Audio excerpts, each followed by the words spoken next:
Para un tema que falamos bastante nestas últimas semanas con toda a polémica que hai ao redor da, ordenanza de tráfico en Corcubión e as sancións respecto a, esa penalización que hubo ao longo do verán, que moitas delas chegaron nestas últimas semanas con críticas dende a oposición, mesmo un pleno hai poucos días en donde a oposición pedía que se devolvesen esas sancións, que non se cobrasen. O Concello de Corcubión, o Goberno de Corcubión vende trasladarlle ose mesmo á oposición o borrador desa nova ordenanza de tráfico. Así que para coñecer un poquinho máis o que hai ao redor desto, falamos con Francisco Santiago, con Paco Perú. Que tal, Paco? Moi boas. Hola, bons días, José, gracias. Contanos que podemos destacar desta nova ordenanza de tráfico que vindes de remitir á oposición. Sí, no último pleno xa falamos de que da nosa intención de entregarlle a modificación da toda a ordenanza sobre tráfico, circulación e vehículos de motor, non, aos membros da oposición. Isto é unha proposta técnica que, se fundamenta principalmente na necesidade de actualizar o marco normativo, non, que rexe a mobilidade do municipio de Corcubión.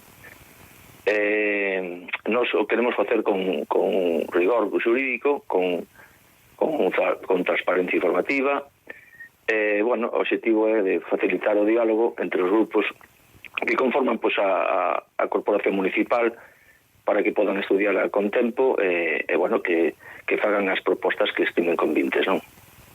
Eso, de eso se trata un pouco, non? De remitirlo para que den tamén a súa opinión e que se poida, contrastar tamén, non? Coas opinións e as ideas que teñen dende os outros grupos. Efectivamente, claro. Con tema de todo o lío que hubo con respecto ao verán, houve algunha modificación, houve algunha novedade, ou máis ou menos, quedou tal como se decía, e están, con todas esas reclamacións que están chegando, algunhas delas que si se están, retirando, non? Esas sancións. Sí, vamos a ver, o tema da modificación da ordenanza, non é que sexa que vai a suponer grandes cambios, non, con respecto á ordenanza anterior. Simplemente se trata de, digamos, adaptar a nova ordenanza a remodelación integral da praza, non? Que, sabes que hai un proxecto sobre esta remodelación integral que este ano, o estamos tramitando de forma de que, a ver si a finales do verano, principios do outono, podas empezarse esas obras, non?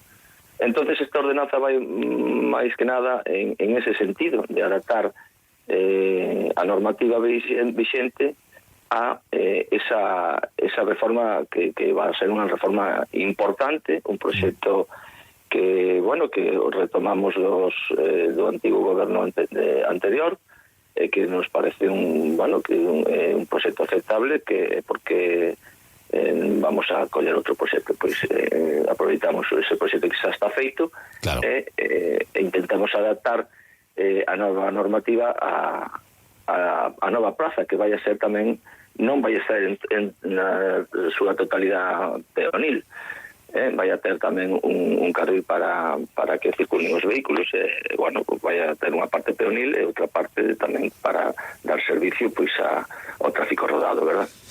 Moi ben, ese proxecto que esa proposta que se vende trasladar á oposición, buscando tamén as súas opinións, e que inclúe ademais, neste caso, a posibilidade de contar cun vixiante municipal.